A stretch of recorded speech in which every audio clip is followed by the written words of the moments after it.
good evening, depending on where you are joining us from. I would like to welcome you all to IGLOW 2024. So I'd like for everyone to get their notebooks, their pen, everything ready, because today is going to be extra amazing. So feel free to ask questions in the chat box if you have any question, and people will be there to attend to you. Once more, I welcome you all to IGLOW 2024. Thank you. All right. Thank you so much, Engineer Hawa. We are moving on. Before you know what's happening, we are getting close to the end of the conference. All right. And the next thing we'd like to talk about is I would like to give a brief keynote speech, all right, on why we are here today, all right, and what you stand to gain today. But as we are doing that, can we just send our reminders to people that are supposed to be here? Just send reminders to people on various groups that are supposed to be present. All right.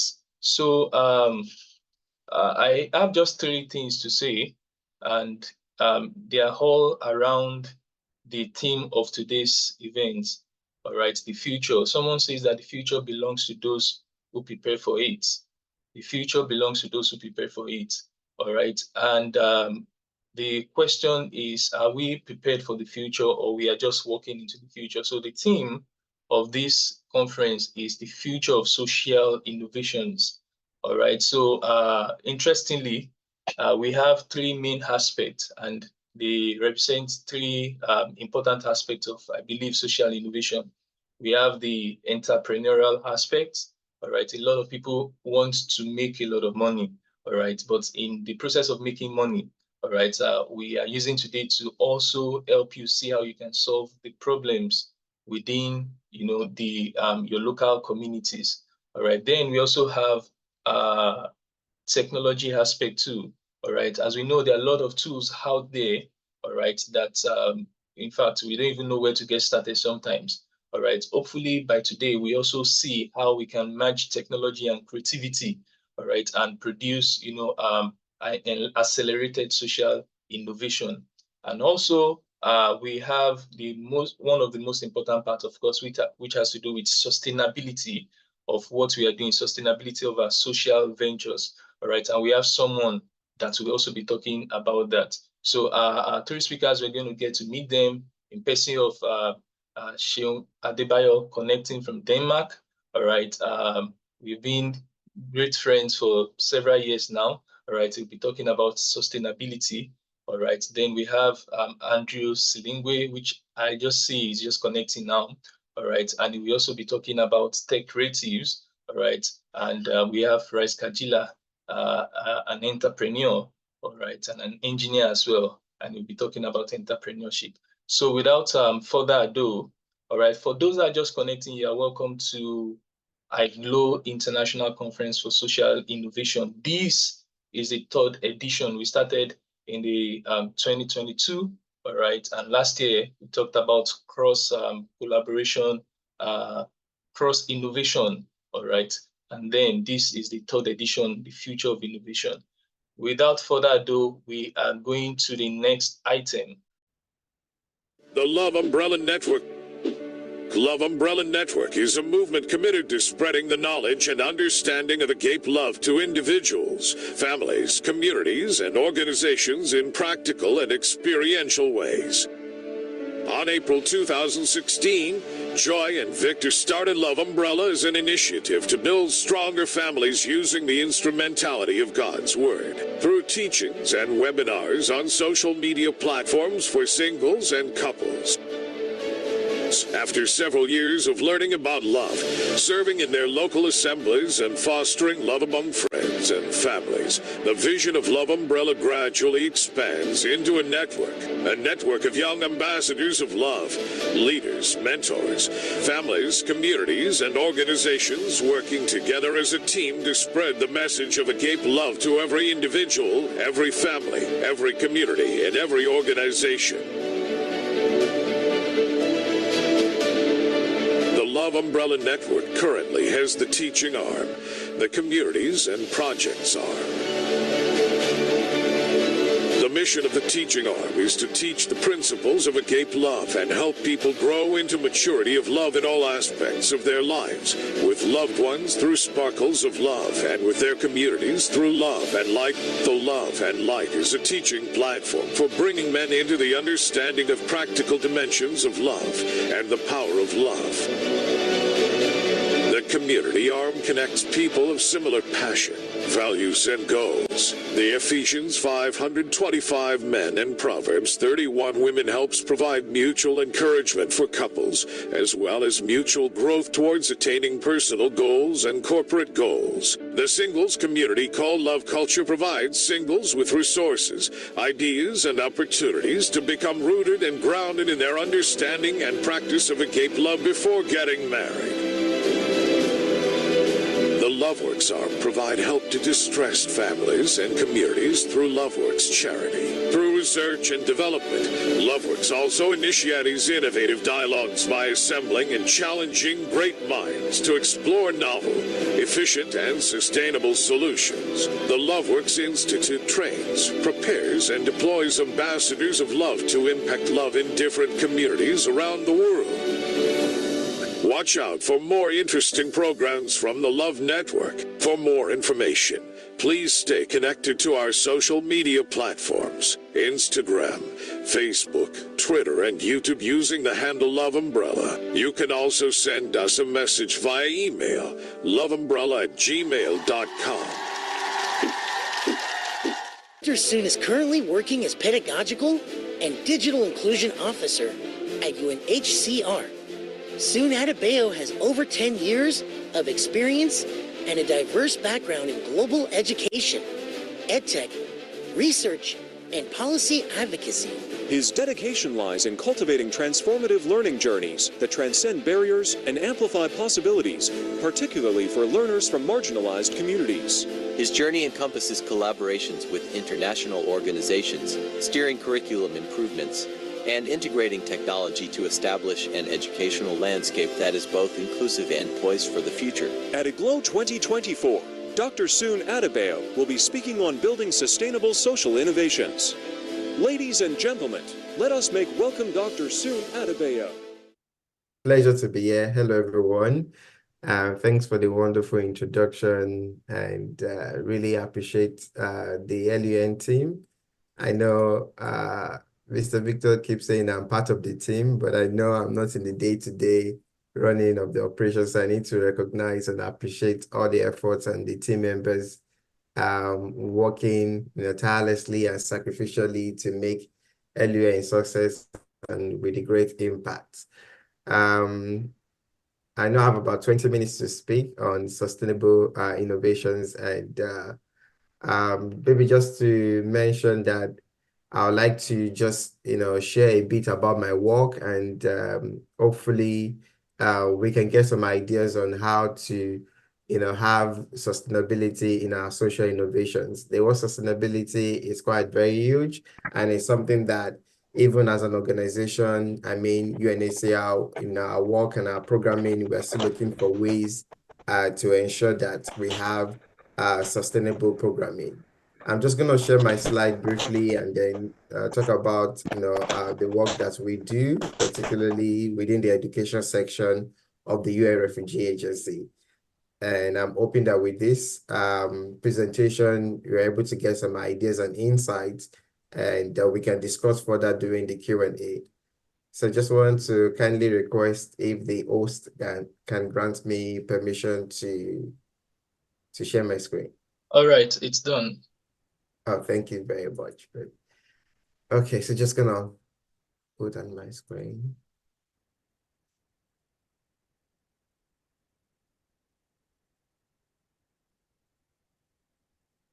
So please do let me know when I have about 5 to 10 minutes more. So I work with the UN Refugee Agency, and I work in the Connected Education team. We are like the education technology arm of the UN Refugee Agency, and we provide quality, equitable, and quality education to refugees and forcibly displaced learners globally using education technology. We are based in the HQ here in Copenhagen in Denmark. So we call our own EdTech connected education, which is connecting, refugees and forcibly displaced, learners and communities, host communities to quality education, through technology and kind of closing the digital divide, and then, ensuring that refugees and communities that we serve are also included digitally, and increasing digital literacy in the communities that we work. So the problem is owing to access and inclusion barriers, refugee hosting schools and communities are often not equipped with the digital skills, knowledge, and resources needed to foster learners who can succeed in an increasing digital world. So that's the problem that we have identified as UNHCR, and that this is what we try to solve every day in our work. Our vision is to have all refugees and the communities that host them have access to relevant, equitable, accredited, and quality learning supported by connectivity and digital resources. We believe that to ensure sustainable development and continuous growth of the hosting communities, we need to empower refugees. Refugees carry a lot of potential, but they need that kind of platform and resources to be able to contribute. So our way of ensuring the sustainable growth and development of refugee hosting communities or countries is to empower refugees so that they can at the end contribute even to their new homes. Many refugees and forcibly displaced persons are fleeing from war, persecution, climate-related challenges. So that's our vision. And this is the approach. These are the approaches that we take in meeting the vision that we have set for ourselves. Advocating for investment and inclusion that is aligned to the Global Compact for refugees, as well as the Sustainable Development Goals. Also sort of building partnerships, and I think partnership is very key. Like I mentioned at the beginning of this presentation, like just talking about sustainability from an abstract or a theoretical point of view might not be useful for many of us that are social innovators or looking at how we can achieve sustainability. But I'll be making reference to how this, contributes to sustainability based on the case study of the work we do in UNHCR. So building partnership is one way that we have been able to sustain a lot of the projects that we embark on when it comes to delivering, quality and equitable education to refugees and forcibly displaced persons. Also demonstrating the viability of new approaches in the field, producing public goods to aid the education sector, investing in capacity development for staff and partners. So these are our approaches in trying to make the vision that we have set for ourselves. UNHCR as an organization, we have the digital transformation strategy, and this strategy itself also informs the work that we do. The vision is for communities to have digital skills, knowledge, agency, and tools to safely engage in today's digital world, to access inclusive services, to achieve greater self-reliance, protection, and to have a voice in the decisions that affect their lives. And the goal of this is to transform the way UNHCR works, innovating digitally to create efficiencies, improving knowledge sharing and collaboration, mobilize resources, and increase our impact. So as an organization, I'm sure we are all aware that there are quite a lot of crises happening across the world. There's climate crises, there's war, there are disasters, and UNHCR is that organization that is mandated by United Nations to protect and to respond to the needs of refugees, asylum seekers, and people fleeing, for safety and persecution. So with the world going through several challenges, global challenges at the moment, as an organization, one of our ways to be sustainable is also to embrace digital transformation in our overall workflow and work planning. So that is also aligned with what we do within the education section through Connected Education. Now, this is our flagship program. It's called the Instant Network School, which we're in partner with Vodafone Foundation, and we are running this program in 6 countries. That's DRC, Egypt, Kenya, Mozambique, South Sudan, and Tanzania. So the Instant Network Schools, it's a comprehensive connected education initiative that transforms existing classrooms into connected learning centers for an audience of mixed age and skills in communities hosting refugee children in a context of limited resources. So with these Instant Network Schools, we kind of transform an ordinary classroom that, in a school that is hosting refugees into a digitally enabled classroom. We provide teacher training, and I work more specifically within the team as the pedagogical and digital inclusion lead. So I support with teacher training across the 6 countries and providing that necessary capacity for both staff and teachers within the Instant Network School program to deliver on connected learning. We also provide digital content that is aligned to the local curriculum, multimedia environment, and investment in sustainable energy sources. So we use a lot of solar, as we all know, and I'm going to talk about the challenges later, but electricity and connectivity is quite a lot of challenge. It's quite challenging in most of the refugee hosting communities. Like the 6 countries in which we are working, we have our Instant Network School program implemented. These are countries that have their internal challenges, and there are also countries with low resources. So we invest in sustainable energies like having solar. So most of the schools that host the Instant Network Schools have solar panels that generate electricity for the schools, and in some cases even for the communities, as a way of sustainable sustainable electrification. We also have another program under Connected Education. This is called the Profuturo Foundation. It's in partnership with Profuturo. Profuturo is based in the Spanish organization, supported by Telefonica.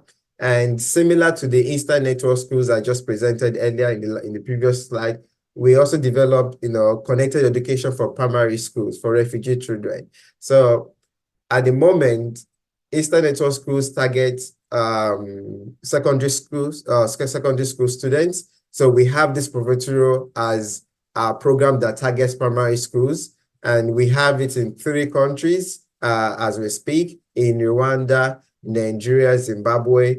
So the partnership was introduced in Rwanda with 15 schools. The partnership was introduced in Nigeria with 5 schools and 4 schools in Zimbabwe. And then we have 25,000 plus students that have benefited for INS.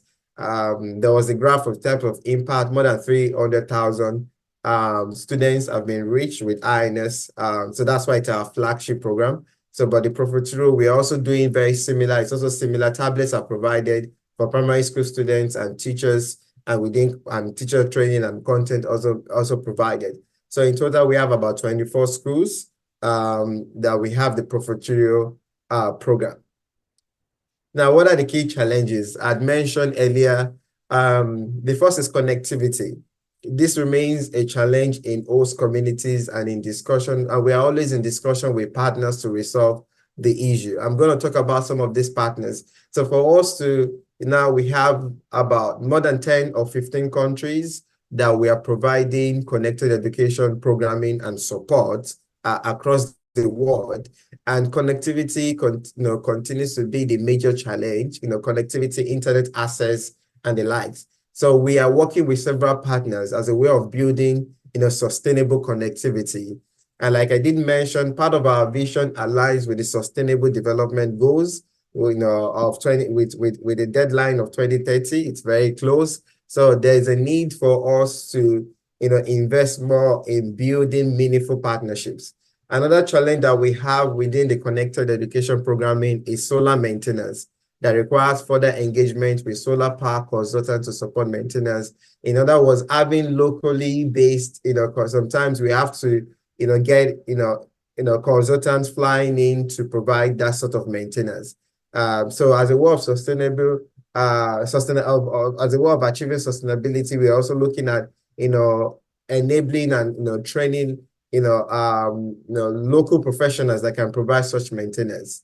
We also have the inclusion of special needs education or special needs to support children with special needs. And we are working with Vodafone Foundation to carry out, to have adaptive tools that can be mapped into the INS platform. Curriculum alignment is also a key challenge, having content that is aligned with the national curriculum.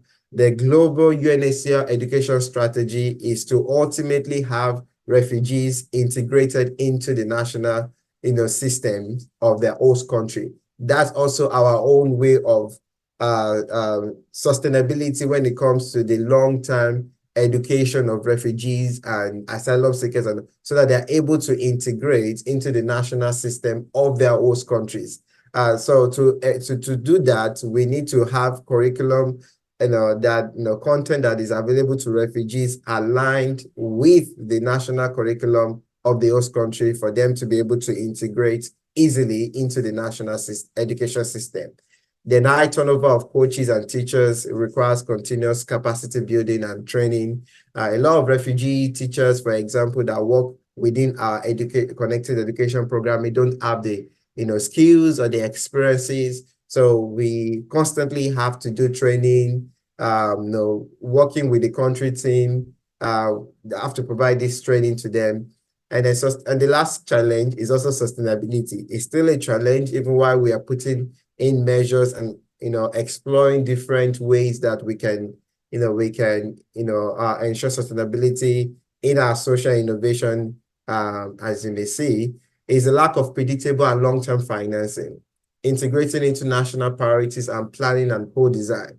So these are the challenges that we have identified, and we can see some ideas on our approaches towards ensuring sustainability of this program.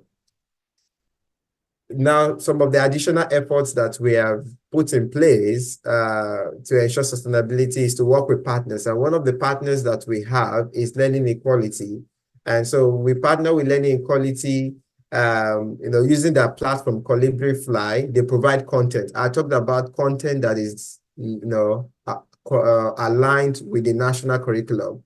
As UNHCR, we're a small team at the global office, the HQ office supporting, country teams across the world. There's very, limited responses that we can give when the demand is high. So we have Learning Equality that sort of, help us, to improve access to quality education through, content that are relevant and adapted relevant and then aligned with the national curriculum. So we also have GIGA. Now, GIGA, we partner with GIGA. GIGA is a UNICEF initiative connecting, every school to the internet. So GIGA has this project whereby they are mapping all the schools and ensuring that, every school is connected to the internet. So we work with GIGA to include refugee hosting schools as part of their connectivity programming. And with this, we're able to kind of reduce the cost and the sustainability when it comes to internet connectivity to many of the schools that we have hosting refugees. Some of the other challenges, okay, so part of it, as an organization, when we identified the challenges, we came up with the Refugee Connected Education Challenge. And this is also to kind of, as a form of advocacy. So sustainability is also possible when we have a strong, message and an advocacy plan. So as part of our advocacy, we came up with the Refugee Connected Education Challenge, where we kind of, meet partners that can make, commitments and pledge to ensure that refugee hosting schools and communities are meaningfully, included with all global and national connectivity and digital learning programs. So it's like a call to action for society stakeholders, government, private sector, and partners to make strong financial, technical, and in-kind commitments to help narrow the digital divide faced by forcibly displaced learners. We also have the Connected Higher Education, which is targeted towards, refugees, possibly displaced, learners, transiting into tertiary education. So we provide that kind of support for them. And this is also done through the Connected Learning in Crisis Consortium, which is a consortium of universities and NGOs and foundations supporting refugees to access higher education through connected learning. And these are the processes that we also embark on to ensure that there is continuity when it comes to the education of refugees. We have the primary program, we have secondary program. That we also want refugees, to be able to access tertiary education and, be able to, compete in the labor market or have access to job opportunities, thereby contributing ultimately to their new homes and their hosting society or countries. Part of ensuring sustainability of the connected education program is, aligning our work with the overall digital transformation strategy of UNHCR. The education section is one section under a division. So for many of us that may not be familiar with the UN system, it's quite a very bureaucratic system with different divisions, unit teams. And so for us, we ensure that we are aligned with the UNHCR transformation strategy, and we have put on a theory of change to put a strategy into action within my team.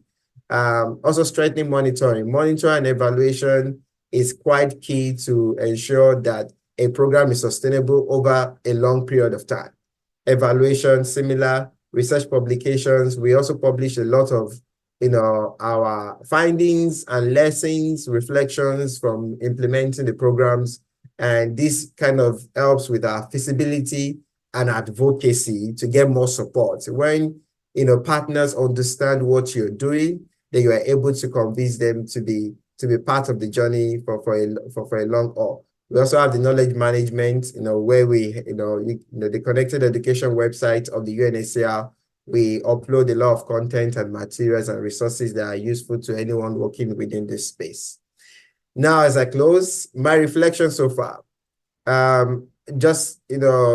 my background is in education, and my doctorate was looking at equity, digital inclusion, and pedagogy, working with marginalized communities. So I've been looking at the issues of equity, equality, and sustainability for quite a long time. And with my professional and academic background, my reflection so far is that the COVID-19 pandemic, exacerbated a lot of inequalities in education, highlighting the need to address issues of equity, inclusion, and accessibility. And then understanding the difference between equality, which is treating everyone the same, and equity, addressing diverse needs, is crucial for educators navigating digital inclusion strategies, challenges, or sustainability. And achieving digital equity requires not only equal access to technology, but also addressing unique barriers faced by marginalized communities, which means that we need to look beyond the surface, but have a more holistic, responses. And then teachers play a key role in promoting equity in the education, but a holistic approach involving all stakeholders is essential for meaningful progress. And then on sustainability, in summary, we need to recognize the interconnectedness. Like I said, this is a case study of education and digital inclusion. So recognizing the interconnectedness of digital inclusion, equity, and sustainable development goals, particularly SDG 4, which aims to ensure inclusive and equitable quality education for all. So which means that, looking at the different aspects of, depending on what kind of, social innovation that you are into, but looking at the different, stakeholders and areas, and looking at the relationship between this will help us to, get to that place where we have a sustainable, plan in place. And also important to understand that achieving digital equity is not just about providing equal access to technology, but like I mentioned, also addressing the unique barriers faced by marginalized communities, thereby promoting social and economic sustainability. So we believe, for example, in my work, that once we're able to provide refugees and their families with quality education, equip them with the tools and the resources, and grant them access to opportunities, they can ultimately contribute to the economic development and not be, an added pressure to the hosting communities or their new countries. And finally, we need to emphasize the need for sustained commitment and collaborative efforts from all stakeholders, including policymakers, educators, parents, and communities to create lasting change in education system. One of the principles that we abide in our work is co-design. Co-design is a way of designing programs and plans with everyone involved, including the beneficiaries. So that helps us also in thinking around sustainability. We get everyone involved in the design and implementation of our programs. Thank you very much, and happy to respond to any question that you may have. Thank you. All right. Thank you so much, Dr. Sheon. That is a lot of information to take in, especially for those that are within that domain that would like to engage you more in further conversations. All right. So a question and answer time is going to come, and we'll probably take about just 2-3 questions. All right. Thank you once again, Dr. Sheon. And this is recorded in case you want to go over it and meditate over it again. All right. Personally, I have a question for you that I believe will represent the questions of most people that are listening to this. All right. So without further ado, Dr. Sheon will be back for the panel session, which will be a combined session. Thank you so much. All right, ladies and gentlemen, we are going to the second speaker. All right. But for those that are just joining us for the first time, this is IGLOW, the third edition of IGLOW. IGLOW International Conference for Social Innovation. And the name came in the first edition, all right, representing that we are supposed to be the light of the world, all right? So anywhere you are, you're supposed to be the light of the world there. You're supposed to shine, and to be the light of the world, all right, is not just, in the context of social innovation now, means to be able to identify the needs of people around you and to have what it takes in terms of skills, in terms of knowledge, in terms of experience, or in terms of connection, all right, network, to be able to provide solutions to that. So it is our desire that everybody that is speaking on the platform and everybody that is present on the platform would get some ideas, all right, to think global about whatever solutions they are providing locally. So we are going over to the next speaker. Rice Kajila is a PhD candidate in new energy and materials at Wuhan University of Technology. Passionate young entrepreneur with more than 8 years of experience in operating small businesses. He is a business leader, coach, and serves as chairman of Frempreneurs Forum. He is the CEO of Wuhan OBTC Company Limited, co-founder of Bukiti Cash Company Limited, as well as the co-founder of the International Business Corner. He is on a mission to help awaken and develop the entrepreneurial mindset, and he focuses on business startups, online business concepts, networking, and individual competence. At IGLOW 2024, engineer Rice Kajila will be speaking on entrepreneurship for social good, moving from passion into social impact. Ladies and gentlemen, let us make welcome engineer Rice Kajila. Appreciating the organizers of this wonderful conference, IGLOW International. So thank you so much for inviting me to this conference. Thank you so much to your Love Umbrella Network for this opportunity. And I'll also like to begin also by appreciating everyone who's joining here. And I hope that my presentation will be of good help into your journey as an entrepreneur or as someone who aspires to be an entrepreneur. Whenever I talk about business, I can never thank enough my team, the OBTC team, starting with my wife and all our partners, friends, customers, and all the people who are supporting us one way or the other, because it is with their support as a team that we are able to get the knowledge and also be able to pass it on under our mission, which is to awake and develop the entrepreneurship mindset. So with that being said, I will just take you through a very short presentation. And then after that, if you have any questions, I'll be happy to answer them. So the presentation will be very short. I'm just going to be talking about three main points. The first one is that what we have done before in regards to social entrepreneurship. We'll talk about how we did it and the lessons that we learned through those activities.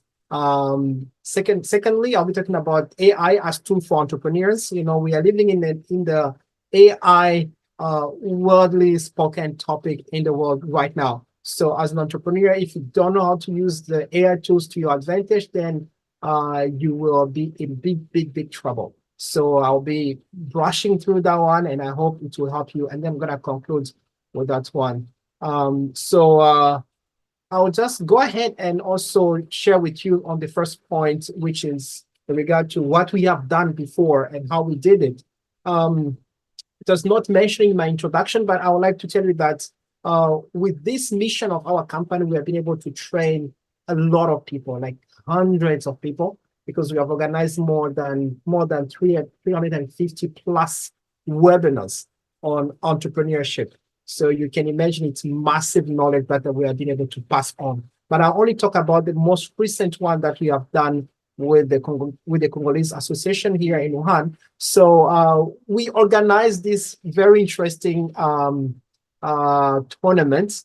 That's when Dr. Victor called me and said he wanted me to be part of this program. I was like, wow, you know what? We have just finished a competition about the very same kind of topic, which is social entrepreneurship, like what's our responsibility as entrepreneurs toward the social life, and how can we move our passion into becoming like influencers in the right way for the well-being of the social life in our environment. So this was the competition that we had. For the Congolese who were here, I'm sure they had good fun with this competition because we had teams, and each team came up with a different project for a different industry. But how does this thing come to the fact of the social innovation or social entrepreneurship?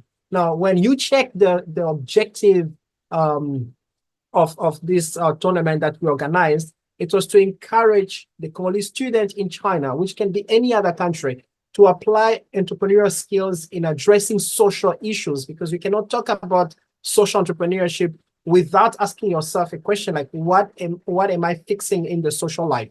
What is the problem, and how can I participate into making it better or fixing it? So that was the objective, was to help the student to think as like well-established entrepreneurs toward whatever industry, whatever situation that's happening in the country, and how they can provide solutions to them. So you can see that they were like requirements, like you must be in a team, because obviously as an entrepreneur, you cannot do everything by yourself. So you need to have a team. So people came and asked me, Rice, why do you put this requirement? I'm like, have you ever seen any person, any entrepreneur who is able to fix a social problem working by themselves? No, it doesn't work like that. You need to learn to work with people. That's how you understand how to pass on the skills, and also how to benefit from other people's skills in order to advance a common cause. So that was one of the requirements. And then we had to make sure that they come from different backgrounds. Now, this is very important. As an entrepreneur, you cannot work with people only of the same background. You want to learn anything. So we motivated them to be in teams of people who are not from the same region. Why? Because what you see as a perfect condition maybe in your city might be maybe like middle solution to mine. So if you ask me to join your team in order to fix your city, our way of viewing your problem won't be the same. And in this way, we can engage into what our previous speaker was talking about, knowledge sharing. Okay, this is how we do it in my area. How can we do it in yours so we can fix it? So those were kind of the requirements. And then they had to make a PPT. They also have to present it. And they were judging criteria such as creativity and innovation, feasibility and practicality, social impact. Yeah, that's the key word of my presentation, like social impact. So how impactful was that solution? And then also obviously presentation skills. But I want to talk about how hard that journey was through this picture. As you can see this picture here, it was through different weeks of work where they had to learn to use the modern way of presentation, which is no other thing but social media. How do you talk about your solution? How do people perceive you? How are you able to communicate that solution? and how capable are you to get all the tools that are available to you in the modern time to fix your problem. So they went through like 4 weeks where each week they had to report what they did, what time, where, what were the difficulties, how did they solve them. Yeah. So these were patterns to help them realize that it's not because I think that, okay, maybe recycling bottles is a good project for the social life. But the point is, do you really understand the chemical the chemical component, or maybe of a plastic bag? How can you decompose it into making one product or the other? Because we had one team that won the prize was for a project like that one. So they had to report this thing based on their own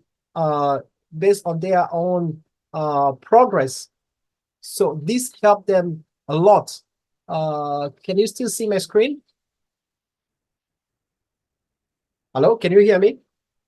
Yes, we can hear you and we can Yes, see we you. can. Okay, because something popped up on my screen. Okay, good. Thank you for responding. So you can see that with this journey, they learned a lot, even by making videos. So you could see that the first video and the last video, it was different. They learned how to use skills, apps, and so on that will improve their way of making their presentation. So that was really a good journey. So this is how we did it for them. We gave them requirement, we gave them tasks, we make sure that we were checking them, we were giving them feedbacks and so on. And they were posted online, because it's not enough to say you have a good idea. What do other people think of it? So they were posted on a social media platform, on the channel of the association. So you can imagine the pressure they had to go through. A lot. Yeah, because people will see their videos, they will comment, they'll criticize and so on. So that part of the journey as an entrepreneur, even though it's a social problem, but how do the people will react to your solution? How will people react to your presentation about it? Those are very tough things you need to think about as an entrepreneur. So now, remember, there's always a reward to whatever effort you make. So we're able to reward each one of them for every effort that they put in. Now, I did not tell you that some people, they joined, but they quit. Yeah, for whatever reason, they felt I was too scared, too much work, I won't be able to make it. And this is the reality for the entrepreneurship life. People will quit on you. People that you hope that they will support you, they may quit anytime because they feel it's difficult, it's too cold, it's too hot, it's China, it's difficult, no but language barrier, no. Every one of them who joined and stayed till the end, they were rewarded. Now, this one, on the second part, it's about AI tools for entrepreneurs. So I'm not gonna make you run through every tool that is available in the world, but I'll just tell you this. Why you need to implement AI into your business as an entrepreneur right now is because AI won't replace you, but the person who is using AI will definitely replace you. So that means that get equipped, get the knowledge, get updated, learn how to use these tools that are at your disposal. Some of them are free, some of them need to pay for them. But if you are not using them, you will be replaced by somebody who can use them, okay? And then I will just show you some examples of some of the things that we do in our company by using AI tools. So I'll show you, for example, you see these are pictures that were generated using AI tools, and they were just given instruction. We call it generative AI. So they're just given instructions. Okay, I want a picture that will pick so and so and so and so. So the picture came, yeah. And then later on, we had to use other tools to make something like this out of it.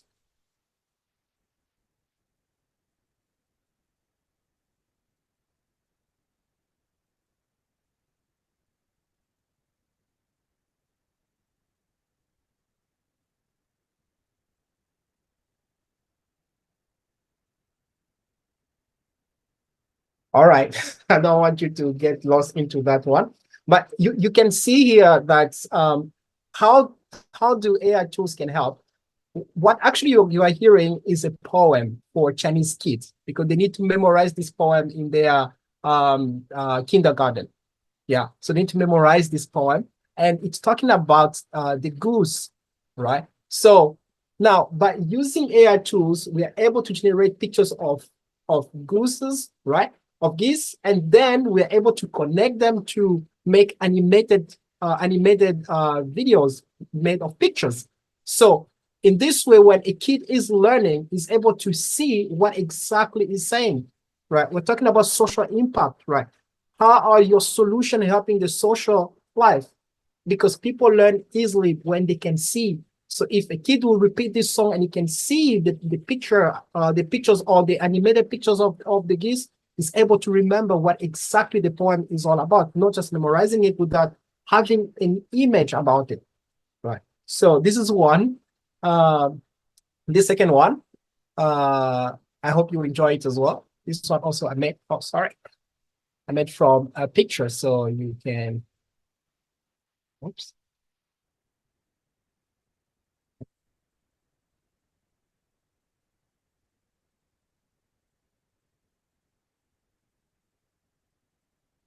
All right, so basically that's me dancing, but in reality, I can't dance these very famous Chinese dance moves, but through using the right tools, I'm able to make myself, my picture, looking as if I was dancing, right? So now somebody will say, what does this mean for the social life?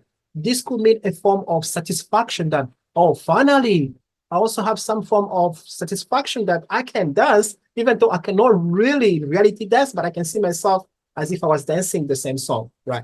Because what's that impact? Some people, they dream about it. Some people, they want to see themselves doing something great. With these tools, they're able to do that, right? I'll show you another one.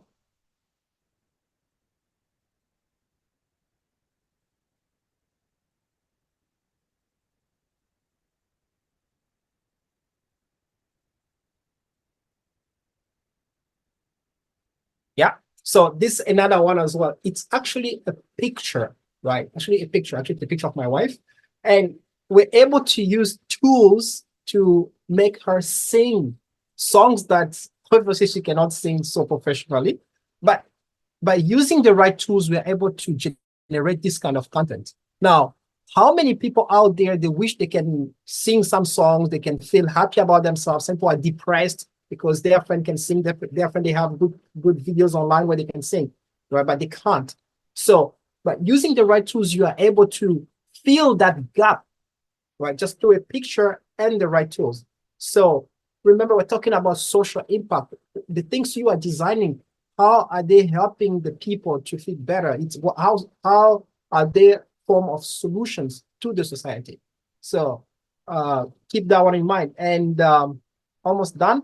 So we have, again, here, these are two pictures. Now, this is very interesting because I said, I want a picture that will show that entrepreneurs, they can move from passion to impact, right, to social impact. And then the tool could give me this picture here on the left side. Yeah. So now, this is very important because we are living in an era where people need to see, they need to be able to interpret pictures, right? If we're talking about, as an entrepreneur, to move from passion to social impact, they need to understand, like, okay, what's my role in the society? And how can I avoid one side where, because of my passion, I become a destroyer of the environment, right? Well, how can I practice the right skills and with the right ethic to rather build a good solution for the environment and for the society? So this picture came when I requested for a picture that will illustrate moving from passion to social impact. Yeah. And then you also have this other one on the right side, which only it's more of a corporate marketing kind of picture, where, like, for example, for our company, we do international logistics from China toward DR Congo and also toward the eastern part of Africa. So I wanted a picture that would show that we are capable of bringing happiness to our customers. We're able to bring happiness to our customers. So after writing the right prompts, I was able to have this picture given to me. So as I mentioned, it's about the right prompt if you're using AI tools. But the key thing is, in few seconds, I'm able to generate a picture that will give a sense of reassurance and happiness and comfort to our customers. So this is how important it is as entrepreneurs right now in this very time, be able to use AI tools to your advantage, because it will help you solve many of the social problems that include the feelings, but also the right product for the market. So in conclusion, I'd like to say that as entrepreneurs, in our modern time right now, be able to understand that you are responsible to the environment, you are responsible to the society. It's up to you to create solutions that will be easy to use, but at the same time also critical to help the betterment of especially the place where you are starting from, maybe to your city, to your country. You know the problems, or you know the social problems of your country more than anyone else, because you have grown up there, maybe you know it well. So learn to create solutions that will first of all line up with the social condition of your environment, and then make sure that those solutions are incorporating the modern life, the modern solution that are given to you, such as I've given to you some of the product that we have been able to do or to make with using the right tools, the right AI tools in our company. So I hope this presentation has given up to you some ideas or maybe some inspirations. So thank you all. In case you'd like to be in touch with me, that's my WeChat and my WhatsApp. You can scan, or I'll send it at the end. So thank you for listening.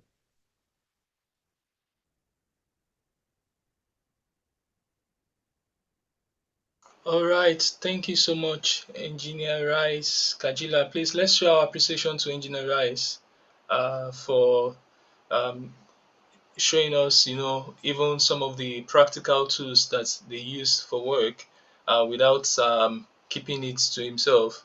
All right, thank you so much, Engineer Rice. We are grateful for the in-depth presentation, and I believe a lot of people are inspired on what to do to take their social ventures to the next level.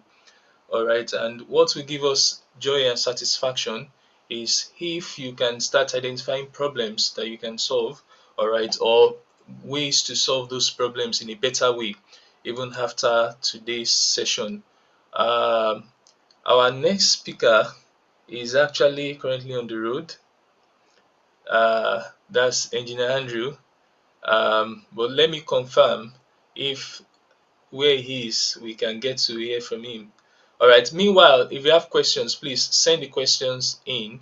All right. If you have questions for Engineer Rice, we have one of the team. I think Engineer Hawa will be taking the questions. So if you have questions, kindly drop them in the chat. All right. Yes. So please, can we hear from you? Engineer Andrew, are you there? Before I play the introduction. Hello. Am I loud and clear? Yes, you're loud and clear. So we can do with this. I'm sorry about it. I just got off work and yeah, I'm still on the road. No worries. I thought I'd make it in time. It's okay. It's okay. It's okay. All right. So I'll just play your introduction video now, and then I'll hand over to you. All right. So just give me a few clicks.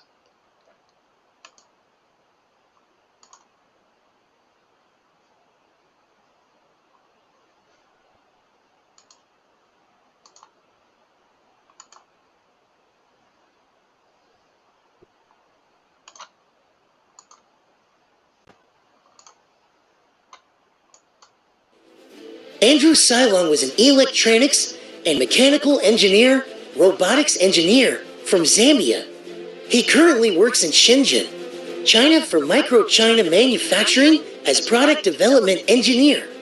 He is responsible for design, prototyping, and mass production of consumer electronics and medical products. He has for years experience in mechanical engineering and 8 years experience in electronics engineering. He has been living in China for 6 years. In his spare time, he enjoys providing solutions relating to social media marketing, video, photography, and electronics repairs. Inasmuch as he would like to call these his hobbies, he takes them all seriously as they happen to be multiple streams of income. His hobbies also include making music, traveling, cooking, and swimming. At IGLOW 2024, Andrew Sloan will be speaking on tech creatives accelerating innovation for social impact. Ladies and gentlemen, let us make welcome engineer Andrew Sloan. All right. Engineer Andrew, if you are there, I'm sure a lot of people in China will probably have seen your WeChat channel. I see it, and I love your videos, especially on the tech, electronics, repairs. All right, and we hope that you can share one or two things as related to tech, creativity, all right, and social innovation. All right, without further ado, I would like to hand over to you, brother. Yeah, so as I mentioned before, I'm really sorry about the situation right now. I'm just getting home. Okay. So I don't even have my PPT with me here, so it's on the computer home, and I was hoping I'd get there as quickly as possible, but unfortunately I'm not able to. So maybe next time I can share my PPT. But if you guys can hear me, right? Somebody maybe comment. Yes, we can hear you. Right. So I'll be talking about a few things that I put together relating to AI and all the different tools that the other colleagues have talked about that can actually impact our social innovation. And also me being a tech creative and in the tech industry, how we can all, maybe some ideas I can share with some people on how they can build their presence online and also leverage what they're doing. So as engineers, sometimes we tend to think and want to hold back ideas to ourselves because maybe we feel like, okay, I'm waiting for the right moment to do it, or I'm waiting for the right time to showcase this particular idea. And maybe we're trying to find a perfect solution to what we're trying to do. Or in some cases, if you're not an engineer, you're just a regular person, with all these tools that we have now, it becomes very confusing what direction to take, because everything seems to be so easy to do, or ideas seem to be so easy to come to us. You can ask a question on applications or on platforms like the AI platforms like ChatGPT, Kimi, the one that we have here in China, which is called Kimi. You can ask questions and you can immediately receive answers. So if you want to start a business, you can ask all these AI generative platforms to give you answers for how you can set up your business, how many people you need to run that business, how you can move logistics from one place to another place. In as much as these tools are great, unfortunately, they also leave a huge room. It's fortunately and also unfortunately, because it creates business for other people. So it leaves a lot of room for somebody to actually critique, because now every single individual becomes their own critique. So you can ask the AI for a question. You have a question for the AI for how you want to start your business. It gives you the answer really fast. You can also ask the AI on how to promote your business. It gives you the answer really fast, but the answer might not be tested and proven. You can ask on how you can, maybe you have a product that you want to sell to a particular group of people, how you want to produce that product. You can ask the AI on how to produce that product, and it will give you a generic answer of how to start and where to end. But the solution has not yet been proven. So if for those of you that know me, my social media is called Robot Solution. And this is actually a registered company back in Zambia. And the goal is to be able to not only repair or build robots, but also provide solutions for robots. And not only robots being the mechanical or electronics that we build, but also like the human beings that use these equipment or electronics, also they themselves being like the extension of the robot, or the robot being their extension. In the near future, and it's already happening, but it's not that popular. We have people already replacing their limbs with robotic arms, maybe robotic legs, or a finger that's made out of a robot. These people in the near future will need solutions. So this is where the whole brand came into. Now, the main focus for me right now is fast.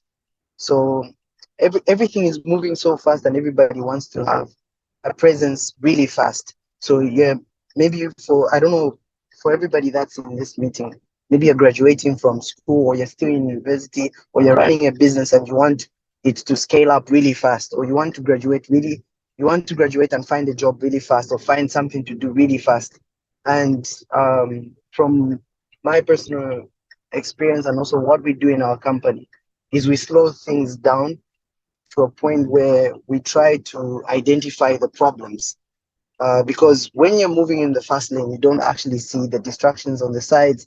You don't see the things that might hit you from the front with more detail. So our company comes into that, it comes into play for that point. So if a customer has a product that they want to develop, we go through the entire process of DFIMA, design for manufacturing. So we do the analysis of what this product might, what the production process might, what the effects of the production process might be. And also maybe on a personal basis, if the customer wants to promote their product, instead of going through all these Google ads and TikTok platforms really quickly, simply because they have a product they believe is great, we actually do an analysis of their product. We do a test run of their product with real people without running ads, and see if people really like it. And then from the results we get from that test run, then we're able to target the algorithms, target the promotion and on different platforms. We identify what are the factors that will actually affect or make the promotion more effective. In as much as maybe you might think, okay, I went on ChatGPT and asked for how I can make my video look really great, how I can make my product really relevant in this industry or in this generation. And ChatGPT gives you all these ideas, but they're not tested and proven ideas. So you still need a human being, which is where our company comes in. You have all these great ideas, and we actually look at them in depth. We break them down, and we identify what some of those problems might be, maybe that you overlooked, and we provide the solution, and we're able to put it together. Maybe you don't even know how to put is it a PCB together or electronics together. That's where we come in and we actually do that. And then as an extended arm as well, I go on my social media. Uh, each of us have a voice these days. So how we use this voice now is all up to us. There's a lot of people doing entertainment on social media, and that's okay. There's a lot of people that are doing motivational content on social media, and that's okay. Uh, at the same time, everybody is trying to become relevant very quickly, and the quickest way possible, like the easiest way possible. Everybody is trying to become so relevant. And in this case, it's everybody is ending up doing whatever is the easiest thing possible for them to become relevant. But when we look at the long run of it, like how long are you going to be relevant for? Again, on a personal basis, I looked at this, and yes, I want to be relevant on social media, and I also want to make an impact with my peers. And also coming from a Christian background, I want to emulate my Christian background in everything that I do, whether it be it in work, social media, and my videos and all the likes, and also in serving our clients. I want to emulate what my religion is and my background, my upbringing is all about. So I I crossed out everything that is fast for every process. So when it comes to videos, instead of making a video and I just want to post a video for the sake of entertainment, I actually sit down and I think about what would be the impact of this video in the long run. And for some of the people that have actually watched some of my videos or gone in the comment section, in some of those videos, I'm just doing like tests to see what the algorithm does or what it would do with a video. And I actually put a comment saying, this is to test the algorithm for this and that. And I like learning and also getting into understanding how all these algorithms work because they play a huge role in this thing called ADHD, which everybody now seems to have. So, for those that maybe might not know what ADHD is, it's attention deficit disorder. So people have a short span of time to pay attention to something. So, like right now, I'm not showing you my PPT. I'm just speaking. So anything that comes visually on your side can easily distract you from what I'm saying. So that would be one sign of ADHD. So yeah, what do we do in a situation where everybody is bombarded by ADHD? For me, on my personal, with my personal work, with our work, and with everything that we do, we try to slow things down and allow the thinking to take place. And yeah, so this is something I wanted to share with everybody. I think like in as much as you can use the chat GPTs, you can without taking too much of your time. I hope I get another opportunity to share the PPT and also like there's a lot of points that I put there that maybe I can't just speak off the top of my head. And right now I'm just speaking off the top of my head. So yeah, all I'm trying, the point I'm trying to put across is with all the tools that we have, the AI tools, we also need to take a moment to step back and actually think about the results and the answers that the AI tool gives us. It's amazing to be able to paint a picture in a few seconds. It's amazing to be able to generate a video in a few seconds. But you also have to think about what will the impact, the long-term impact be of that video you generated, the long-term impact of that song you generated using AI. Is it wasting people's time? And for you, maybe you might generate revenue from it, even though it wasted somebody's time. But then, yeah, what is the social impact of uh, whatever you're going to produce using these AI tools in this day and age that we're in?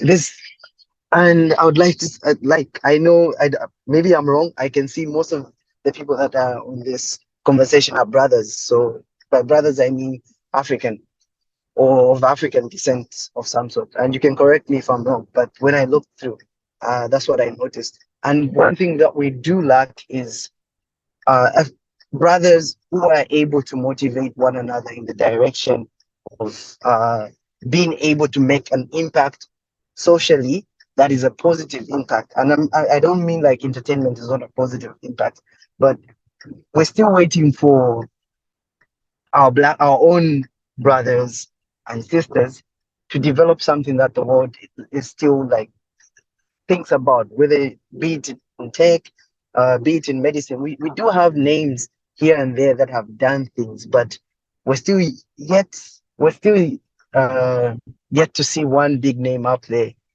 of being in the tech innovation and the route of speed and fast with all these AI generatives without thinking is a route that might be a distraction at the same time. So we keep in mind and we stay true to the roots. And I believe that being an African, we have a lot of original ideas. And I speak this with earnest and truth because I've experienced it while being here in China. Like there's certain things I think maybe it's an idea I give out during a meeting and it wows them. And it's something that is just common back in Africa. So yeah, having that African background and also just the way we built, if I may put it that way, we need to take a break, think, and be able to be original in as much as we use all these AI tools in our work and in our businesses. Yeah, so I hope maybe I'm invited next time to have to share my presentation. But those are the few words I had to share with everybody here, and thank you for your patience. And again, once again, sorry I'm unable to share my PPT because I'm on the road.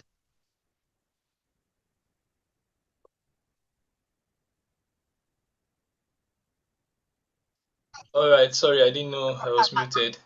Thank you so much for that. I must confess that I was enjoying it so much that I almost didn't know that the video, I, I almost didn't feel that the video was off.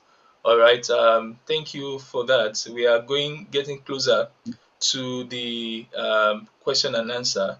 All right, but I must say that yes, hopefully there will be another opportunity, and feel free to share the PPT with us. All right, or better still, Yeah. maybe if you want to maybe do a recording, probably a short recording where you go through it.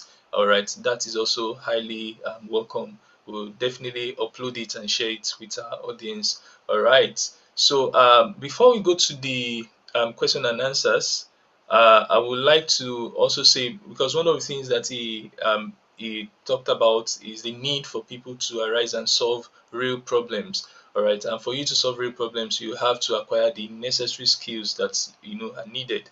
All right, it's not just enough to be passionate about meeting the problems. I mean, meeting the needs of people around you.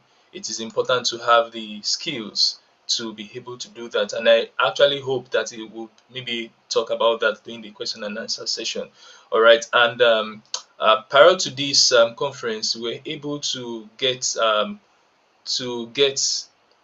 a partnership with Datacamp Donate, which we have shared. All right, although the deadline seems to have passed, all right, but the slot is still open for as many as are interested in being a part of it. Now, you don't have to pay anything. All you just have to do is to give your assurance and your commitment that you're going to use the platform, all right, to learn within the space of 1 year. All right, so those people that are interested, if you check the flyer, I think the team, please, you can help us post the link there, the tally link. All right, for those that are interested, just go through it. All right, now there are specific requirements on it, all right, based on the policy of the US and of the organization that is funding it. All right, that's some countries are not eligible. All right, Cuba, Iran, and few other countries, and also people that can afford it. All right, if you know you can afford it, you are not eligible. So in the place where they put why are you applying for the scholarship, if you put none of the above there, you might not be considered. So you might consider probably reapplying for it again. All right, aside that, I think and then people that are not going to use it probably after the application, you don't use it for maybe a month, then it may be transferred to people. No, it will be transferred to people that need it, and it runs for just 1 year. All right, so we are getting set for the panel session where we get to ask questions for the our speakers. We have Dr. Sean connecting from Denmark.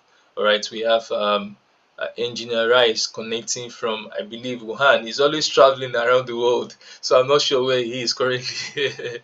All right, so we're connecting from Wuhan, and also, okay, Wuhan, and we have Engineer Andrew connecting from a car.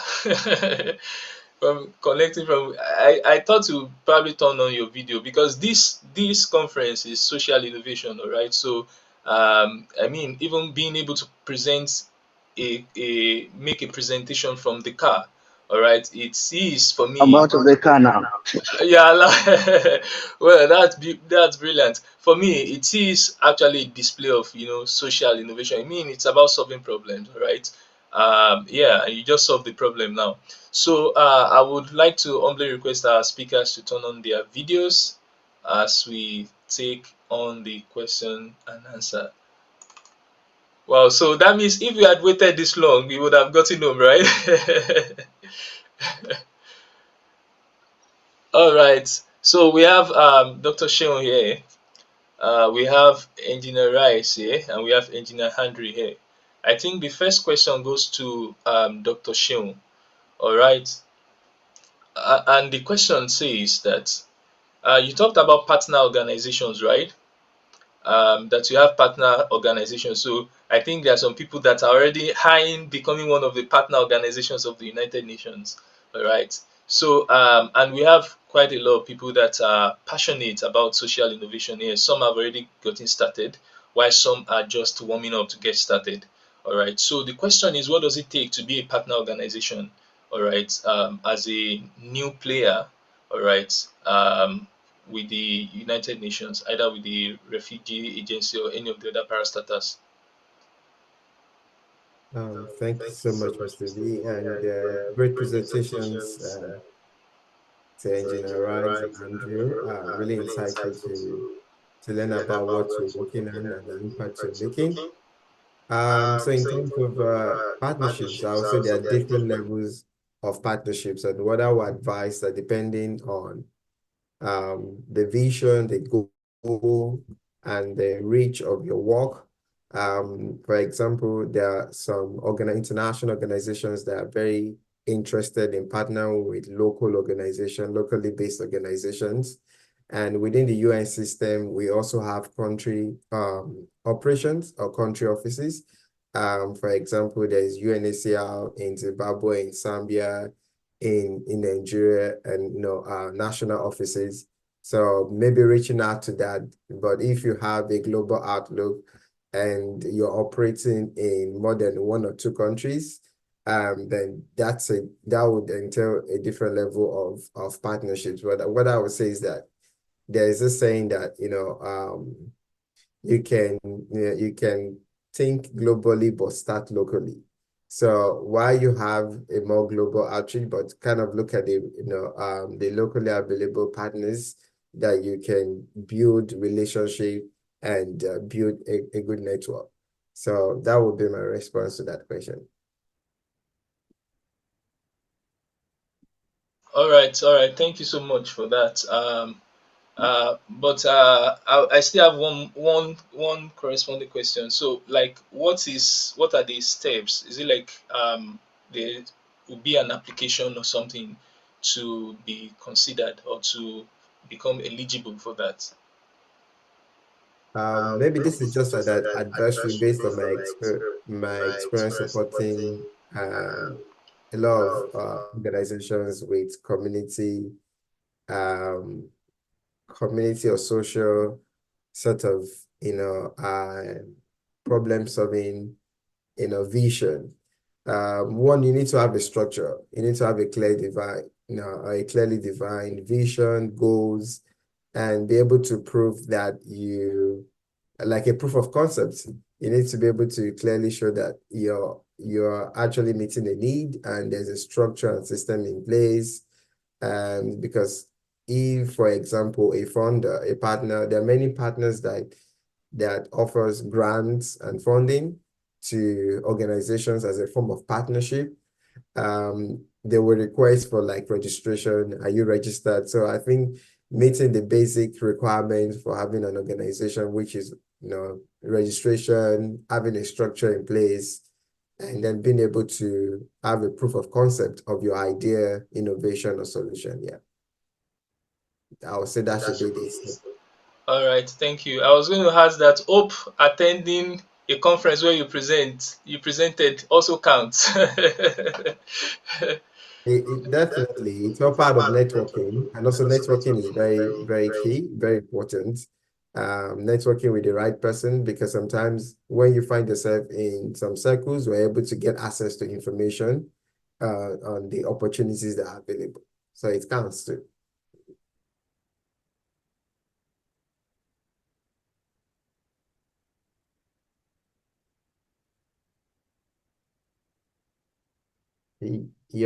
We can't hear you, Mr. B. Oh, sorry. Thank you. Okay. All right. The next question is coming to Engineer Andrew. Thank you once again, Dr. Sheung, for the clear answer. All right. So you strike a very important note that is dear to my heart. All right, and I'm sure a lot of people probably adjusted their seats. When you said that. All right.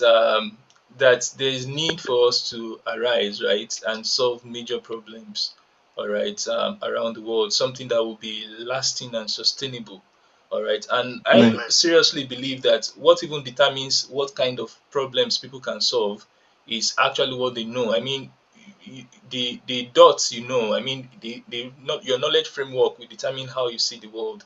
and how Right. how much things can get better. All right. So based on your experience as a product developer, all right, how would you what advice would you give to people that have ideas on the products to be developed? All right. Since you're in electronics, so let's just put it electronic products. All right. In terms of budget inclusive to build a prototype, right? To build a prototype, Right. either with microchip manufacturing in your country or robot solutions. So you tell us which one is more affordable in building that, all right, and what it takes, all right, to build a product that really solves a real world problem. Right. So one of the things you can look at, I'm getting echo feedback. Yeah. One of the things that most people, well, let me just get it to the point, hit the point straight on the head. So when you're trying to develop a product, the one thing you need to focus on is quality. Whether you're making just a t-shirt or you're going to make something that has a display or it's a speaker, the thing you need to focus on is quality. Uh, and then everything else will fall into place. Making a prototype is actually very cheap in China. And if you have any idea of making whatever it is that you want to design, you have an idea, you don't even know how to put a PCB together, as I mentioned before. So you can reach out to me and I can walk you through the steps of how to develop a product. But our approach, which has also, I can say, my approach is to develop a product with quality, not just there's too many products out there. Like for example, we've seen the products that are being shipped from China to Africa, and we see the quality of those products. That's because China has realized that people in Africa cannot afford that. So as a person who's trying to develop a product you're trying to sell to Africa, you have to realize most people cannot afford your product. So how do you make sure that you want to impact Africans, but they need to be able to afford it, and you need to be able to also meet the quality, because even the person who can't afford your product will still come back and say this is low quality, this is not good quality. So yeah, we look at some materials that you want to use in a product. So before you can sketch out, draw it out. So we start looking. Then the next step would be you start looking at the materials that you need to use in the product. Then the following step would be, are those materials allowed? There's I don't know, some of you might be familiar with ISO. There's ISO standards that you need to look at. And if you're making something that's going to be used by kids, it's even much more technical. The requirements are much, much higher than what you'd imagine. Like, oh, in your bedroom, you imagine I'm going to make a product. This is one thing. I get a lot of this from some people that watch my videos. They say, why don't you make something? I am making things, but I'm not posting them online, because the moment I post it online, it becomes a product that somebody might want to buy. So yes, ISO standard for quality checks. Somebody commented, thank you for that. So yeah, you need to look at all these things, because what happens is you might come up with this great idea, you develop it here in China and it looks amazing, you go to a factory, they manufacture it, and most of the Chinese factories, they will not guide you through this regulatory standards, because they just want to make money. But for us, we're looking out for the customer. We're looking out for ourselves, because what happens is, if a product doesn't meet the ISO standards and it's shipped, for example, to USA, or it's shipped to Africa and it's in a region, especially regions like South Africa, now catching up to this ISO standards. And that's like the cream de la cream of Africa, where you want to sell a product. People are going to pay the money. So again, if you want to sell to Europe, the standards now are crazy for Europe. And if you don't know those standards, you've developed the product, you've invested maybe 500,000 because it's a startup, 500,000 RMB, or you've ended up spending $4 million because you truly believe in this thing, and your friends told you, your family members told you, this is really amazing and it's gonna sell. But you forgot to look at one single material that is not allowed in that region, and nobody guided you through those steps. So yeah, you want to look at your materials, and if there's also, like, you cannot ask these questions on ChatGPT, because this is real-time information that is updated on monthly, if not weekly basis for some regions. The regulations are changing every single time. The shipping procedures, those of you that are into shipping products, you already know some countries have crazy regulations in what's allowed to ship. The battery regulation that's coming in 2025 is not going to allow many of the products that we easily ship out of China to go to different countries, especially European countries and in the USA. They won't be allowed to go out there. So yeah, quality, never forget quality. Before, maybe the past 5 years, you can throw quality out of the window, make anything you want and sell it, and you're gonna make a lot of money.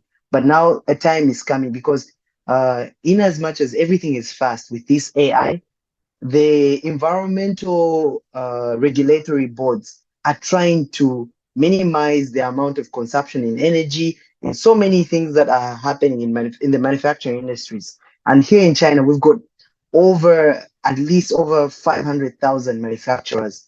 God knows what they are manufacturing and what materials they are using. So somebody has to put a cap on it and manage all this. And again, as I mentioned, with AI, things are just becoming faster. So how do we slow them down? We put regulations. We start saying we want more quality and less quantity. And this is what all regulations are doing at the moment. And even in that impoverished country in Africa, it's gonna hit there pretty soon. Everybody is not going to allow you to ship. If it can't come out of China, it can't get your country basically. So yeah, and China is also getting into these regulations. If you've seen batteries exploding, so any product that has an enclosed battery, for example, your iPad like this, it will need to, unless they develop, it's already been developed, but unless that battery is in existence, that doesn't expand and explode. Products like the iPad, we might see them fading away pretty soon. So yeah, yeah, so Nico said, can I drop my WeChat? Sure thing, I'll do that. So yeah, quality, that would be your first step. And then the next step would be contacting me and we can discuss. And consult at the moment, my consultation is pretty much free. I love developing products. Be it I'm gonna make money from it or I'm not gonna make money from it. The stir of being able to figure out a problem and provide a solution motivates me and it just sparks my heart and my brain. So yeah, I'm open for any questions and any collaborations that are out there. All right, all right. That's amazing. So we are hoping that some products are going to come out from these collaborations, and in the Right. next 1 year, we'll be doing the anniversary of those products. All right. Nice. The next question goes to. Hello, can I still be heard? Yeah, you can hear. All right. Someone was asking about your rate, but I think you can probably drop your link there. All right. For the person to know that. All right. But the question I want to ask is, since most of our audience are in China, or maybe just generally, what does it take? What advices do you have for people that want to scale? All right. Especially financially now, they think finance is their problem that they need to scale. All right. What would you say? You are the chairman of Friendpreneurs, all right, and a couple of other organizations that I believe is raising social entrepreneurs. What would you say to them? Okay. Hello, can you hear me?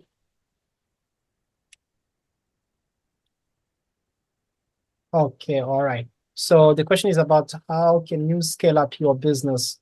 My advice to that is first, take your time, take small steps. This is very important. Just like Engineer Andrew mentioned, as an entrepreneur, you need first to try. Give yourself time to try your ideas. This will save you money. It will save you energy, right? You don't need to have everything perfect, but all you can do first is try. If it works, then you can repeat, because business is all about repeating the same thing that is working. You know, this is key. If it's not repeatable, then it doesn't work. Okay, if it's not repeatable, it means it doesn't work, because all you have to do for a business is first, okay, do you have the buyers of a particular product? Okay, that's one step. what's the size of that buyer? Is it a small customer or a big customer? Okay. Now it's good to start with small customers. Why? Because they can give you leverage, right? They can give you things to talk about. Because remember, we mostly sell stories, right? Stories, it means these are how many people I've served, these are how many companies I work with, and so on. So you need to be able to have these stories to tell to big companies, because big companies, we're talking about scaling up to bigger one, it means you are hoping to get big customers, right? These big customers, they will scrutinize everything about your company, right? Everything about your company will be scrutinized. The size of it, how many years, what your sales revenue yearly, and so on. The size of your team, everything. How many big companies like theirs you have been able to serve. So to scale up a business, it's not because you feel the urge to do so, but it's very important to take small steps. Take small steps, save money. This is also very important. Learn to save money so that your company is valuable, right? Just imagine you want to scale up your business. You have been working for 2 years. It's working, but when you're always broke, right? Sorry to say it like this so bluntly, but imagine you have been doing your business for 2, 3, 4, 5 years and it's working, but you're always broke. Means your financial system is wrong, right? Your financial system is wrong. So to scale up your business, make sure that you understand that small steps, they matter a lot, right? It's in your small steps where you will learn how the market reacts, what do they like, and so on. And in your small steps, you'll be able to learn how to articulate clearly your strong point and your weaknesses. And you'll be able to leverage on the testimonials of these small customers, and then you grow. Our own company, I always tell people, when we started learning about trading, we volunteered, free of charge, no commission, zero, just because we wanted to learn the skill. But now this testimony, when I'm telling you about it, it feels great, right? But imagine when we were in that moment of selling for free. Market plus selling all for free with no commission. So to scale up your business, it needs time, but most importantly, understand the process, love the process, embrace it, try as much as you can at low cost, right? Cannot emphasize that one, You better have cash with you than to have no cash, because you will cry when you see big opportunities to go to a city for a conference, for a meeting like this one. But simply because you are low on cash as a business, then you cannot do anything. So yeah, that's my advice on that one, at least from our own experience. Thank you. All right. Thank you so much for that, Engineer Kajila. All right, and I believe whatever we are getting to hear from here, it is just a seed of thought, all right, that we can use. I almost said something now, but I remember what Mr. Andrew said. He said most people are doing motivation, so I don't want to motivate. All right, but then I think motivation is still needed. Um, the next question goes to Mr. Sheung. All right, you've been working. I will just drop the question, then I would probably run through the data camp process again. All right, Mr. Sheung, you've been working with social innovation and innovators for quite a while, and I believe almost everybody present here is involved in one capacity or the other. All right, so I mean both locally and internationally. All right, what are the main weaknesses that you think you have seen, all right, that is hindering most from expanding or becoming the next big thing, all right, the big organization out there in terms of impact, in terms of relevance. All right, then the next one after that, Mr. Andrew is going to help us with this, and probably that will be it on this session. All right, Mr. Andrew, as a product developer, all right, I believe that one of the things I advocate for is that people should multiply themselves, right? Like people should multiply yourself, like see more people like Andrew out there, all right, see more people like Robot Solutions like out there, all right. So what skill set would you say has gotten you this far, right, in terms of both technically, all right, and non-technical skills that you feel to be a successful product engineer, all right, we need, all right, either through school or not through school now, since, as you mentioned, we have AI AI tools there, all right, probably they can help to fast track the process for some persons, all right, yeah. So before I hand over to Mr. Sheon to help us with that, again, let me just say one of the things that we desire actually is to as many people as are interested in developing these skills. And when it comes to skills, I don't know, I just feel very passionate about people, gaining these skills, all right, because I feel that's one of the things that I am seeing is most needed around us, around our community here in China. All right, there's a large gap in skills. We have the very highly skilled, all right, and the other bottom end, all right. And I think for it is one thing to have access to opportunities. It is another thing to even know what to learn in the first place. All right. So one of the things that we'll be doing on the data camp, all right, is to also give people opportunities to see career tracks that you can take, right, whether to become a data scientist or a data engineer and all that, all right, and the various courses that you need to take to that. And some may be excited about the prospect of becoming a maybe data scientist or something, but then your current level will probably require even you learning so much more in the next 1 year. So that may not even be what you need to focus on in this time. But whatever it is, I would encourage as many as have time. You have at least maybe 10 hours to dedicate to learning in a month, all right, to give it a try, all right, because time moves very fast. You don't know, next IGLOW 2025 will be here. So let's try to make the best use of the opportunity. We now hand over to Mr. Shion Adebayo, to Dr. Shion Adebayo to give us the answer to that question. Dr. Shion, please, over to you. Yeah, thanks a lot, brother. I think the speakers have already mentioned some of the things that, as a social innovator and upcoming entrepreneur, you need to be mindful of. And from my own experience, even working in the field, I've been quite very opportune to work as a researcher and to work as in a startup, and then now within the UN system as a practitioner or a project implementator.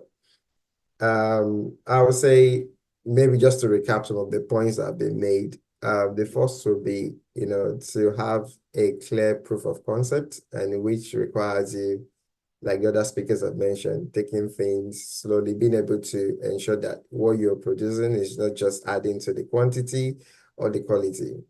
Within the UNHCR, we have the innovation service. So if anyone is interested in refugee solutions or work, the innovation service do have occasional call for grants where they provide funding to local organizations that are addressing challenges related to refugees and forcibly displaced learners. So you can keep an eye on that, or you can always reach out to me if you need more information. And one of the things that they check before they give grant or funding is to see that you have a proof of concept, which is another way of saying that what you are proposing, your solution, is actually solving a problem and it's actually going to work. So being very clear from the very beginning and ensuring that, you're not just adding to, what we have, the try and error, services or solutions, but this is something that is meeting a need, and there's a proof that this is going to address that problem to a certain extent. And the other one would be the regulatory and legal barriers, which I believe that has affected a lot of social innovators from getting access to funding. No, as far as I know, no international organization or donor will give you funding or grant if you're not a registered entity, if you don't have a business. It could be as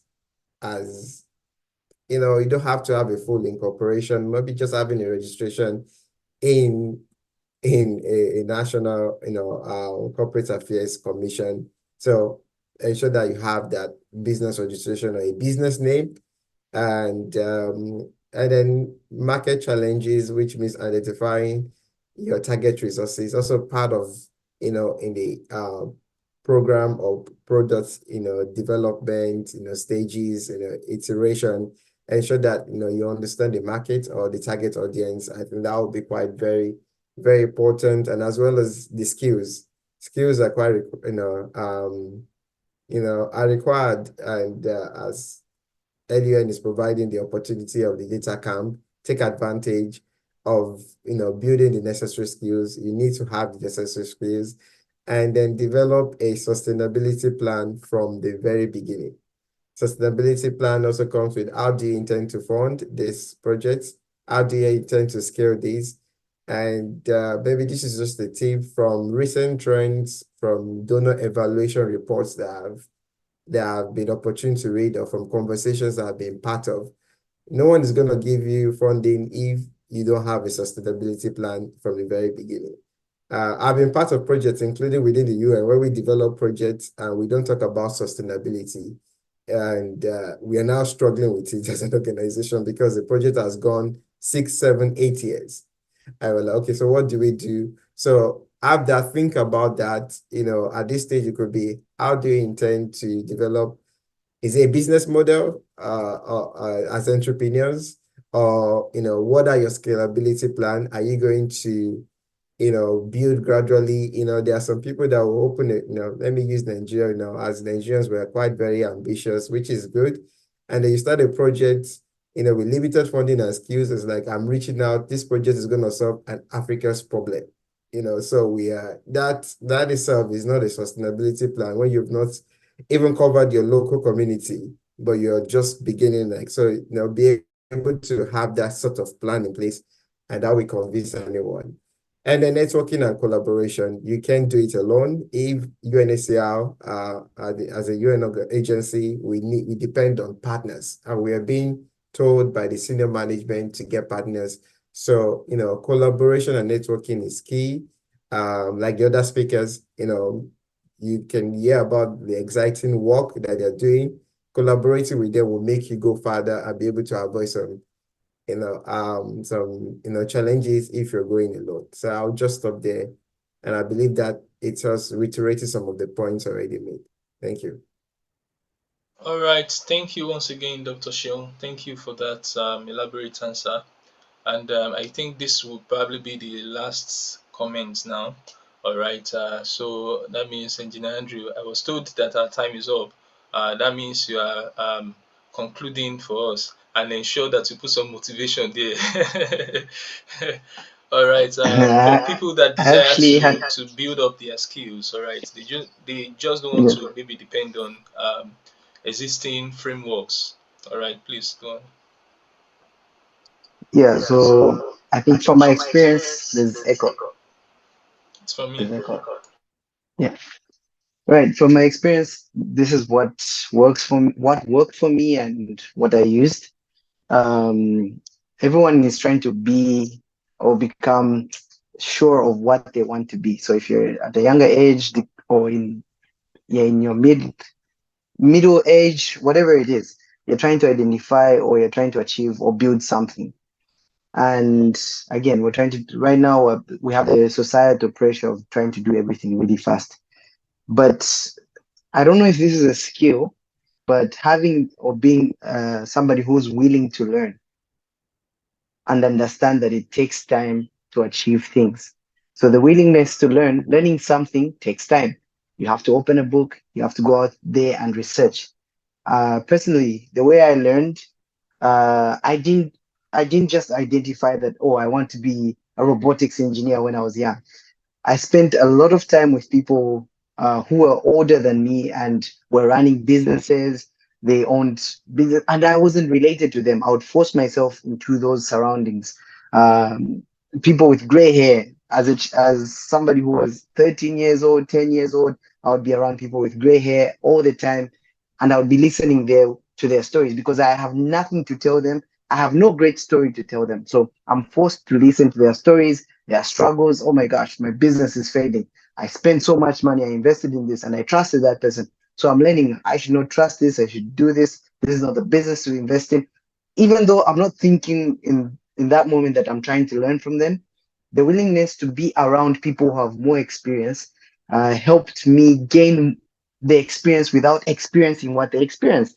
So learning from their experience, learning from their mistakes, and then researching to the core. So this whole for me sums up as one thing: being able to learn. If you're going to learn something, you need to be able to research. If you're going to learn something, you need to be able to keep quiet and listen to somebody speak to you. So yeah, this is, I don't know if I can call this a skill, but this is what's gotten me this far in my career, and also in what I'm trying to develop as a business as well for myself. Yeah. So, and yeah, just being able to learn and wanting to learn. Turn off the chat GPT after it gives you all the answers, turn it off and do actual research.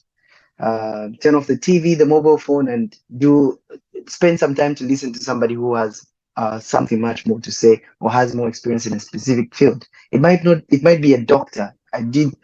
From personally, I spend time with doctors, and they speak about all these issues. I'm not even interested in becoming a doctor at that time, but I kind of wonder, what if I was a doctor? And you end up researching. Yeah. Wow, that's profound. That's profound. Thank you so much, Engineer Andrew, um, on showcasing some of the things that has brought you this far, and I'm sure people have learned a lot from this interaction. All right, ladies and gentlemen, this we have come to the end of the panel discussion. Please let's show our appreciation to our speakers. Uh, LUN says a very big thank you. IGLOW team says a very big thank you to you. Engineer Rice Kajila, Dr. Sheon, thank you so much. Engineer Andrew, you have been in several locations on this conference. Wow, we should give you an award. Thank you so much for that. Thank you for being a blessing to us today. Yeah. All right. Thank So with this, we are moving to the next session. Please, let's feel free to connect with them. Let's connect with them on social media. I will actually mandate, not like mandate, if it's possible, if it's in my power to mandate everybody to follow them, or at least the people on WeChat followed Engineer Rice as WeChat's channels. All right, and of course on their LinkedIn and the Instagram and the rest. Please, let's do well to follow them and connect with them. All right, thank you so much. We are moving on straight on to the next session, which is now announcement. Please don't go. All right, for anyone interested in having maybe a certificate, I would appreciate if you use your name. All right, and stay behind for a photo shoot session after now. All right, we are moving straight on to the announcements. Then we take a vote of thanks. All right, just give me 1 minute to play the announcements. Every other thing will be quick now. I have to share my screen.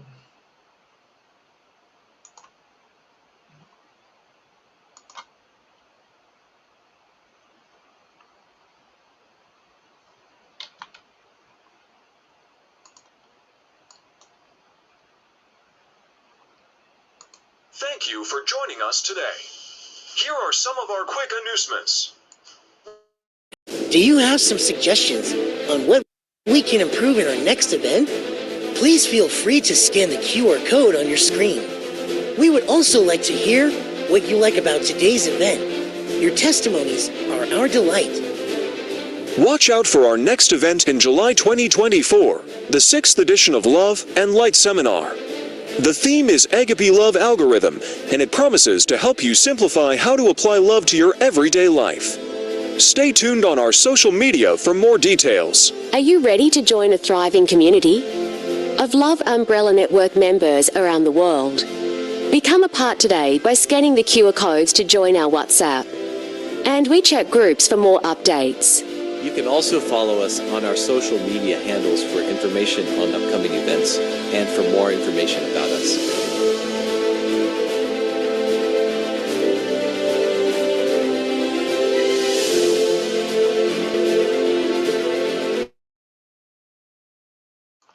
All right, thank you. Welcome back. And now we are moving over to Yes, agape love algorithm. That's something important. Well, there's so many things that inspired this. All right, but of course, basically from the Bible, um, uh, the, the the definition of love from the Bible.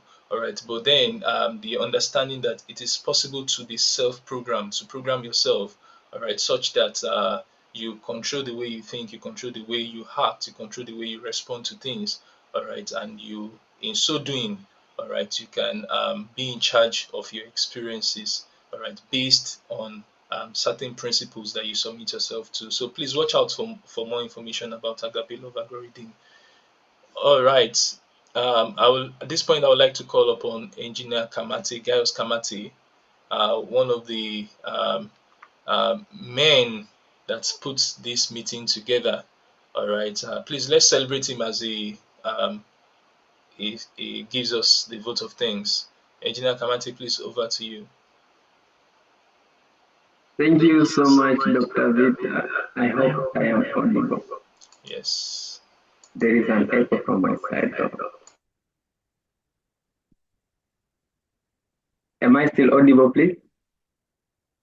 All right, thank you so much. Thank you so much. And it's an honor once again to take up this session. And to all our participants, I would like you to join me in as we appreciate our guest speakers. They have indeed taught us a lot, and you and I are witnesses of all that they are doing, their experiences, and this is so amazing. So I'd love to appreciate our esteemed guest speakers, Dr. Sean Adebayo, Engineer CEO Rice, Kajila, and Engineer Andrew Silungwe. Indeed, we are so grateful for all that you have taught us today. It is so enlightening. We thank you so much for your experiences and all that, the insights that you have indeed taught us today. We hope that as social innovators, this will be of great use in our careers, in our businesses, and wherever we found ourselves as well. And we love as well to appreciate our host, Dr. Victor Adewi and the team. We are so grateful for organizing this amazing event. Indeed, we have been so enlightened. Thank you so much. And we hope for more events like this. Indeed, it has been a powerful event, and we hope for more events like this where we come and learn and showcase of all that we are doing in the cooperative world. And also love to appreciate all the participants. If you have been here from the beginning till the end, can you also appreciate yourself in the chat box by saying thank you for staying? Indeed, we have learned a lot. And as a social innovator, please do not just take this and let it pass you by. No. As you have learned, go and identify those problems in your community and be a problem solver in your community. So we are here, social innovators, to bring out solutions for all the problems around us. And as we are coming to the end of our event, please remember that love always guides us. Love is also the light to our path. So as a social innovator, do well to work in love. Thank you so much. We love you so much, and we are expecting to have you on our next event, IGLOW 2025. So this is actually the end of IGLOW 2024. We appreciate you so much. Thank you, and we love you so much. Dr. Victor Adewe, I'll hand over to you for the next session. Thank you so much. Oh, all right. Thank you, and family. We have come to the end of today's and this year's IGLOW 2024.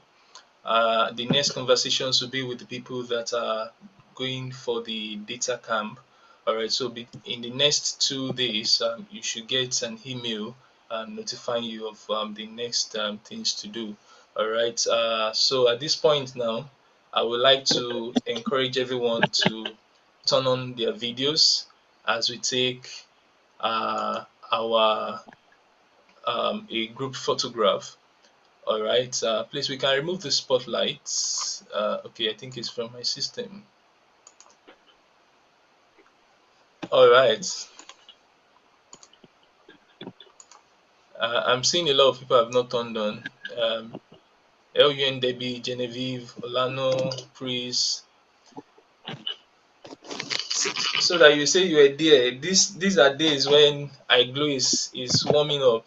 A day is coming when it will be so big. If you tell us you were there those days, if we don't see your video, we won't know that you are there. Genevieve, where is this? Is this AI or it is you? Don't turn it off. Don't turn it off. All right, I'm just kidding.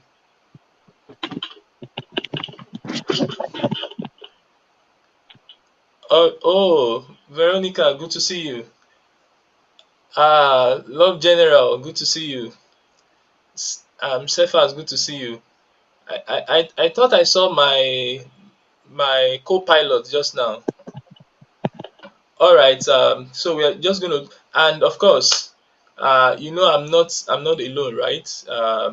Anywhere you see me, there's someone standing beside me, and that's my wife.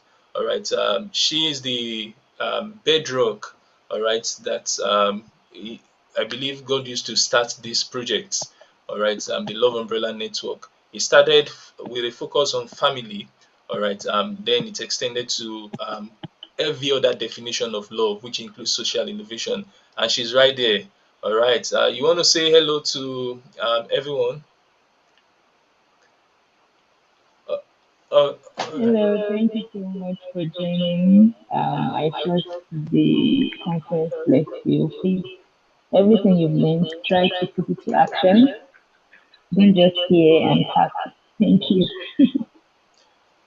All right, all right. And to the people that supported this that we've not been able to acknowledge, I can see uh, Jedifro there, big sister Jedifro. Thank you for joining. I saw Lewis from Mr. Lewis from Anjo. Thank you so much for joining, and to everyone that has supported this. Thank you so much.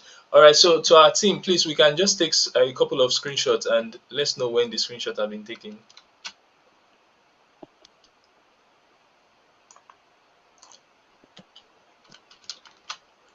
All right, do we need to say cheese?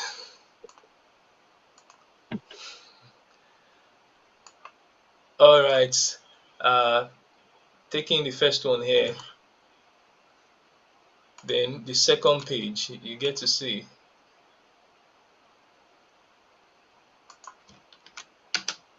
All right, 3, 2, 1, go.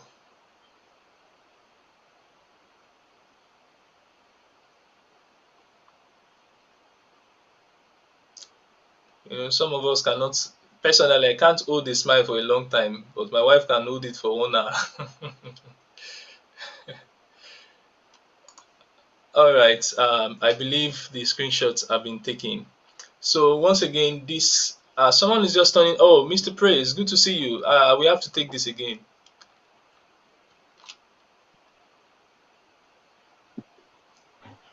For some reasons, my command is not working. Please, can someone help take capture? Okay, it's working now. All right, this brings us to the end of IGLOW 2024. I want to say a very big thank you to our speakers once again. Dr. Sheon, thank you for making out time. All right, despite the short notice, I mean, all of them got a pretty very short notice. All right, and we can see Engineer Andrew right there.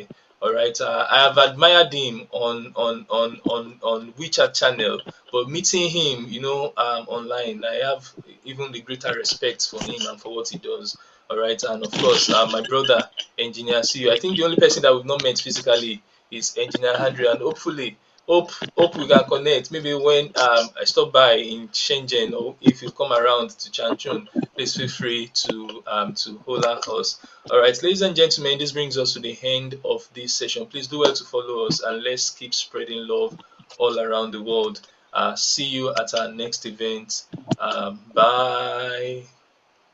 Bye, everyone. Thank you so much. Bye.